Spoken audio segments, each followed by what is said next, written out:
I do not drive at night anymore. Many people ask why. I say exhaustion or sleep problems, but the truth is, the dark roads at night and the car's rear view mirror, these two things make me shudder from the inside. October 2021, Memphis, Tennessee. I used to drive at night as well as during the day. The pressure of the bills was severe. I would convince myself, even though taking trips at 2 in the morning is not safe, the money is needed. Memphis at 2 in the morning is completely different. The streets are empty, only the light of orange streetlights. The city seems to breathe differently. 1:52 a.m. A request came in. Pickup location on old convenience store in North Memphis. A request from in front of a closed store at 2 in the morning? Not a good sign at all. I looked at the profile. A brand new account. No picture. I was hesitating a bit, but like I said, the pressure of bills, I told myself, it's just one more trip. I accepted the request. 4 minutes later, at exactly 1056 a.m., I arrived in front of the store. Pitch black darkness. Only he is standing there. Tall, skinny, wearing a dark hoodie, both hands stuffed into pockets. I rolled down the car window and called out, "Your ride?" He looked up. In the dim light, I saw his eyes. A strangely cold stare. He got in the car, sat in the back seat. As soon as the door closed, a strange smell spread throughout the car. Old sweat, and some kind of a metallic smell. Just like rusted iron. The smell was so strong that I was feeling uncomfortable, but I didn't say anything. The destination is a residential area in East Memphis. A 20-minute drive. The car started moving. The first few minutes were completely silent. I'm trying to stay normal. But as soon as my eyes fell on the rearview mirror, I saw. He was looking at me, absolutely unblinking, not even batting an eyelid. To cut the discomfort, I turned on the radio. Light music. Suddenly, a heavy, cold voice floated over from the back. Turn it off. This was not a request, a direct order. I turned off the radio immediately. My hands gripping the steering wheel started to sweat. Silence for a little longer. Then suddenly, he leaned forward a bit. I could hear his heavy breathing very close to my neck. He whispered, "How much trust you guys have to put on a stranger sitting in the back seat? Have you ever thought about it?" My heart jumped inside my chest. My throat had dried up so much that it was even hard to swallow. I did not give any answer. He leaned back on the back seat again. After that, he started muttering, very muffled. But I could definitely hear it. There wasn't supposed to be this much noise. I told him to stay quiet. I just told him to stay quiet. I didn't do it on purpose. No, so much blood. I didn't want this. My whole body froze. Blood? What blood? Who did he tell to stay quiet? My hands were shaking. Honestly speaking, my fingers were trembling on the steering wheel. Only 10 minutes left to the destination. I only wanted the man to get out of the car. Suddenly, I saw in the rearview mirror, the back seat is empty. My breath caught. The very next second, I heard a very low, cold voice near my neck. Pull the car over by the side of the road. Turn off the headlights. If you say a word, you are done. The voice was not shaking, but there was such a cold command in the tone of the voice that I did not have the courage to disobey. I stopped the car by the side of the deserted road. The man had completely hidden himself under the seat. Just a few seconds later, I saw a car coming from behind in the mirror. Blue and red lights. Police. The police cruiser came beside my car and slowed down a bit. An officer looked at me through the window. A hammer was pounding inside my chest then. Should I roll down the window? Should I signal? Right then, I felt a poke of something hard right behind the driving seat. He is pressing something against me from under the seat. Maybe a gun, maybe a knife. I looked at the officer, gave a fake smile and nodded, as if everything was fine. The officer drove away. I didn't know if I did right or wrong, but at that moment it seemed like the only way to survive. A few seconds later, he sat up. He looked at me again through the mirror. That fixed stare. Opened the door. Right before getting out, he paused for a moment. Leaning towards me, he said in a calm voice, "You survived today." He disappeared into the darkness. Didn't even look back. I don't know how long I sat there. I couldn't even breathe properly. In the following days, I couldn't sleep properly. 3 days later, I opened the app and checked the trip history. The strange thing is, in place of that 1052 a.m. trip, it said, "Account deactivated." No name, no details. As if the account was open just for that one ride. A few days later, an article caught my eye on a local Memphis crime news portal. Seeing the news, my blood ran cold. That night, between 1:40 a.m. and 1:50 a.m., an armed robbery took place at that exact convenience store in North Memphis. The cashier was severely injured, and the robber fled through the back door. The timeline started spinning in my head. The robbery happened around 1:50. I received the request at 1052. I arrived at 1056. That means he committed the robbery, came out the back door with bloodied hands, and escaped in my car. That metallic smell, that was not sweat. That was the smell of blood. When he hid after seeing the police, if I had signaled then, would the cashier have gotten help sooner? Or would that man sitting in the back seat have finished me off too? I still don't know today. I only know since that night I don't drive at night anymore. And the rear view mirror, I never fully look into that little piece of glass ever again, because I don't know who might be sitting in the back seat. It still takes me some time to tell this story. It has been more than a month, but if the phone rings at night, I still feel a jolt in my chest. My hand trembles a little even before looking at the screen, because since that night I know, an unknown number doesn't just mean a spam call. Catherine and I do one thing every year on Christmas Eve. A drive from my house to her house, a 45-minute drive down a rural county road in Pennsylvania. Quite a bit away from the main city. We head out around midnight when the roads are completely empty, and when it snows outside, the entire surrounding gets covered in a silent white blanket. This is our tradition. For 4 years. Everything started out perfectly fine that night too. December 24th, 2022. We headed out a little after midnight. Light snowfall outside. The car heater was running continuously. Catherine was leaning back in the passenger seat, a dark red wool scarf around her neck, a coffee mug in her hand. Music was playing at a low volume on the stereo. I was focusing on the road. After midnight, there are almost no cars on this county road. Miles after miles of empty fields on both sides. Occasional rows of trees. Although the place seems very ordinary during the day, it looks completely unfamiliar at night. We had been driving for about 20 minutes. Suddenly, the phone rang. The phone was kept near the dashboard. The screen lit up. I saw unknown number. I didn't answer. I am driving. It's midnight. It's normal to ignore an unknown number. The ringing stopped. Catherine asked, "Who is it?" I said, "I don't know. Unknown." She looked out at the darkness outside the window again. Before 2 minutes had passed, the phone rang again. The same number. I didn't answer this time either. Catherine said, "Why aren't you answering?" I said, "Unknown call at midnight. Definitely spam." She didn't say anything, but when the phone rang again for the third time, Catherine looked a bit directly at me. She said, "The same number. 3 times. It could be an emergency. Answer it." Feeling a bit annoyed, I picked up the phone. I answered the call and said, "Hello?" No sound from the other end. Absolute silence. Then a voice drifted in. Calm, slow, no emotion in the tone of the voice. "Luke Harmon?" I paused for a moment. The voice didn't want to come out of my throat. I said, "Who is speaking?" The voice said, "You're driving a silver Chevy Silverado right now. Your date of birth is..." He recited my date of birth, my mother's name, and my address word for word. My hands tightened on the steering wheel. I know these can be pulled from public records or data broker sites on the internet, but why would someone recite these to me in the middle of the night? Catherine was looking at my face. She could tell something was wrong. Getting angry, I said, "Who are you? What do you want?" The voice didn't tremble at all. In a calm tone, it said, "I didn't call for you, Luke. I'm here for Catherine." A cold chill ran down my chest. I said, "Meaning?" The voice whispered this time. "She looks gorgeous in that red scarf tonight." The phone almost dropped from my hand. My whole body froze. He is talking about the red scarf. This is not some public record on the internet. Catherine put this scarf on 15 minutes ago. That means he is watching us. Right at this moment, inside this moving car, my foot didn't go toward the brake. By reflex, I pressed hard on the accelerator. The engine roared. The car lunged forward at a tremendous speed. Catherine was thrown back against the seat. She screamed, "What are you doing, Luke? Have you gone crazy?" Throwing the phone onto the seat, I yelled, "Look behind. Look in the rearview mirror. See if anyone is following us." Frozen with fear, Catherine looked back. The road was completely empty.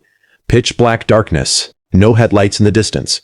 Inside the car, there was only the continuous sound of the heater and my heavy breathing. Right at that exact moment, Catherine's phone rang. We both startled. Catherine took the phone out of her bag with trembling hands. Looking at the screen, her face turned pale. Written on the screen, unknown number. Catherine put the phone on silent. Her hands were shaking violently. Looking at me, she said in a broken voice, "Luke, this number." Gripping the steering wheel tightly and keeping my eyes on the road, I said, "What?" She said, "For the last few months, since September, this number calls me occasionally. If I answer, no one speaks. I only hear the sound of heavy breathing. I thought it was a prank.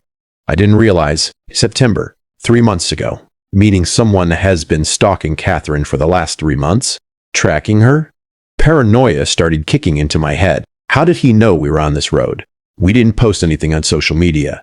So is there some spyware installed on Catherine's phone, tracking her location? Or is there a GPS tracker or AirTag attached under my car? Or, in the darkness of the woods along the side of the road, is a car speeding alongside us with its headlights turned off? We didn't say another word for the remaining 25 minutes of the drive.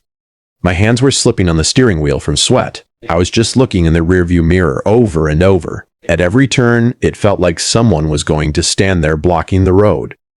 We reached Catherine's house, went straight inside, and locked the doors. After hearing everything, her parents called the police that very night. The next day, the police searched my entire car thoroughly. No GPS tracker was found. Catherine's phone was checked. No malware or spyware. The police informed us that the number the call came from was a VoIP-spoofed number. Tracking it is almost impossible. The officer said, "It could be someone you know who knew about this tradition of yours, but I know that isn't true. Because if there is no tracker, if it isn't someone familiar, then inside a moving car in the midnight darkness, how did he know about that red scarf wrapped around Catherine's neck? Was he waiting for us, parking his car in the dark on the side of the road? Did he know exactly at which moment we would cross that road? A month has passed. No more calls have come from that number. But Catherine is not the same anymore. Before going to sleep at night, she turns off her phone. She keeps the curtains of all the windows in her room drawn, and driving on deserted roads at night, I sometimes feel like someone is watching me. Looking in the rearview mirror, it feels like a pair of eyes is fixed on me from inside the darkness. Because the scariest part is, the guy had said, "I am here for Catherine." He didn't just come to scare us. He had a target. If I'd foolishly stopped the car that night thinking the road was empty, what would have happened? There is no answer to this question. And that is what's most terrifying. I will just say one thing. If a call comes from an unknown number on a deserted road at night, don't just ignore it. Take a good look at the darkness around you, because who is on the other side, exactly how much he knows, and how close he is standing to you, you do not know.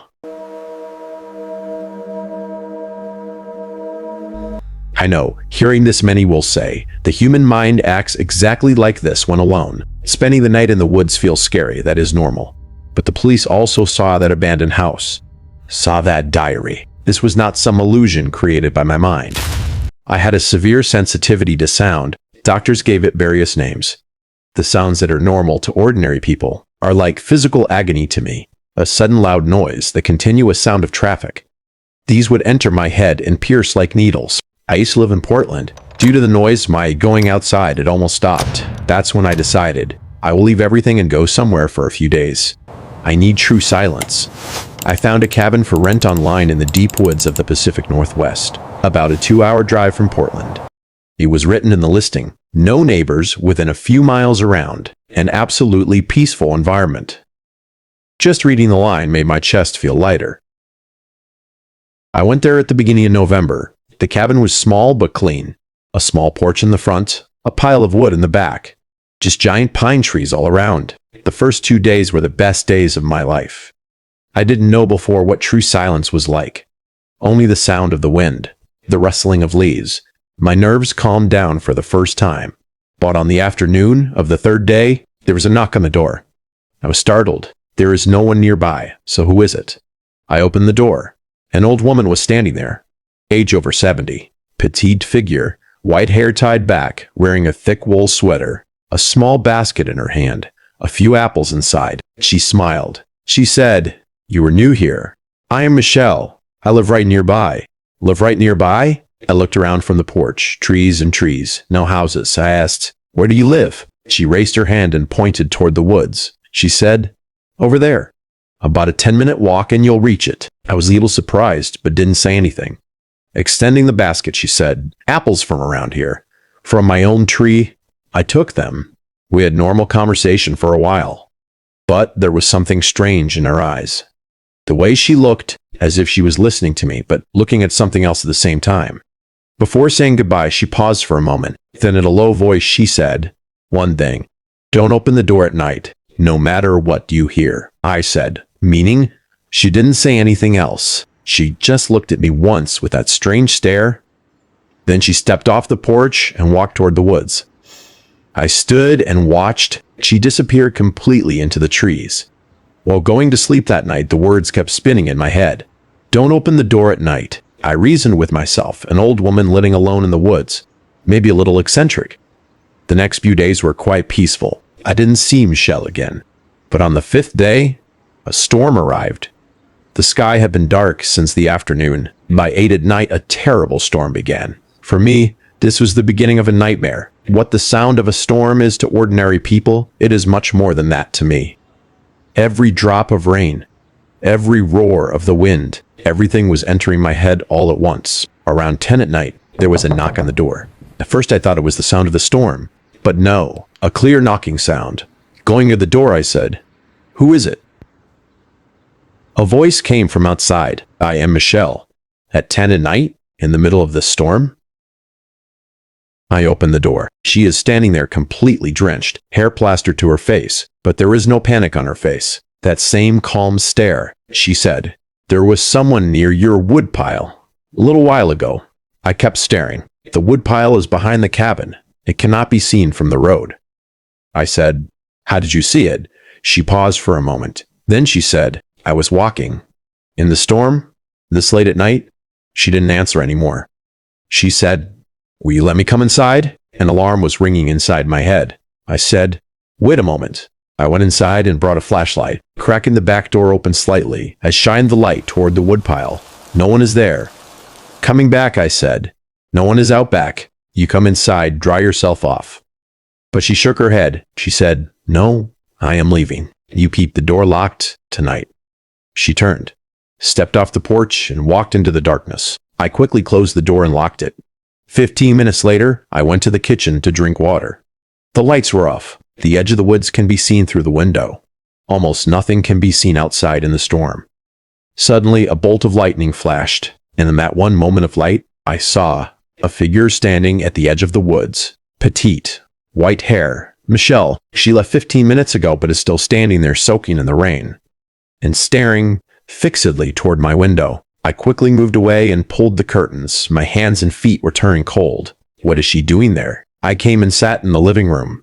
About 20 minutes later, there was a sound at the door again. Not a knock this time. A heavy push on the door. I stood up. I said, "Michelle." No answer. A push again. Then a massive punch on the door. I backed away. This punch is not Michelle's. The weight of this punch is different. This hand is much larger.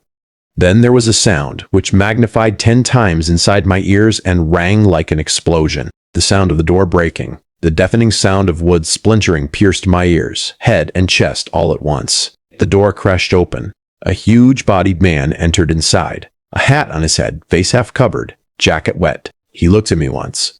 Before I could understand anything, he smashed the heavy lamp from the side table onto the floor. I didn't stand there anymore. I ran straight into the bathroom and locked the door. I took earplugs out of my pocket and shoved them into my ears. But even then, the sound of vandalism outside was shaking my bones.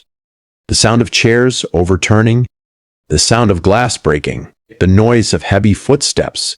I felt like the man didn't come to steal anything. He just came to destroy. Maybe he is trying to make me understand that this place is his. I cannot stay here. Trembling, I called 911. Whispering, I gave the address. My blood ran cold, hearing what the operator said. He said, "The roads are almost blocked in this storm. It will take the officers at least 40 minutes to an hour to arrive." An hour. An hour with a psychopath on the other side of the broken door. Felt like 100 years to me. The vandalism was going on outside. Then suddenly, everything became quiet. The sound of heavy footsteps moved toward the bathroom door. My breathing stopped. There was a pull on the door handle. Once, twice. Then, he kicked the door. I closed my eyes. but the door didn't break. After this, there was no more sound. The sound of footsteps moved away. Only the sound of the storm kept coming through the open door outside. The police arrived after about 45 minutes. Coming out of the bathroom, I saw the entire living room was trashed. But my laptop or purse, everything is right in its place. He took nothing. I told the officers about Michelle. I said she came to warn me, and her house is toward that side of the woods. One officer looked at me and said, "Let's go take a look." The rain had lessened by then. After walking in the woods for about 10 minutes with flashlights, a structure became visible. An abandoned house. No glass in the windows. The door is broken. Inside, the smell of damp dust and rotting wood. The officer said, "This house is in the county records. The owner died a long time ago. No one has lived here for at least 20 years. But upon going inside, we saw something on a table that made even the police officer freeze. Right in the middle of the dust-covered table was a newspaper clipping and a small notebook. The piece of paper wasn't too old. It was dry. The notebook was open, and the flashlight's beam I saw, written there in crude handwriting, "The new guest has arrived. We'll open the door tonight." My hands were shaking. Michelle was no protector. She didn't come to save me. She was probably with that huge-bodied man. She was trying to get me to open the door by scaring me or by gaining sympathy. She was actually laying bait. The next morning, I left the cabin. I just stuffed whatever I could into my bag and headed toward Portland. I am back in Portland. The city's noise is there again. But it doesn't bother me like before anymore, because now I understand. The pain of the city's noise is nothing compared to true terror. I will just say one thing. Be careful when seeking solitude, because in some places it seems like there is solitude, but actually someone is sitting there lurking. You don't even know, who is staring at you from inside the darkness. Good night.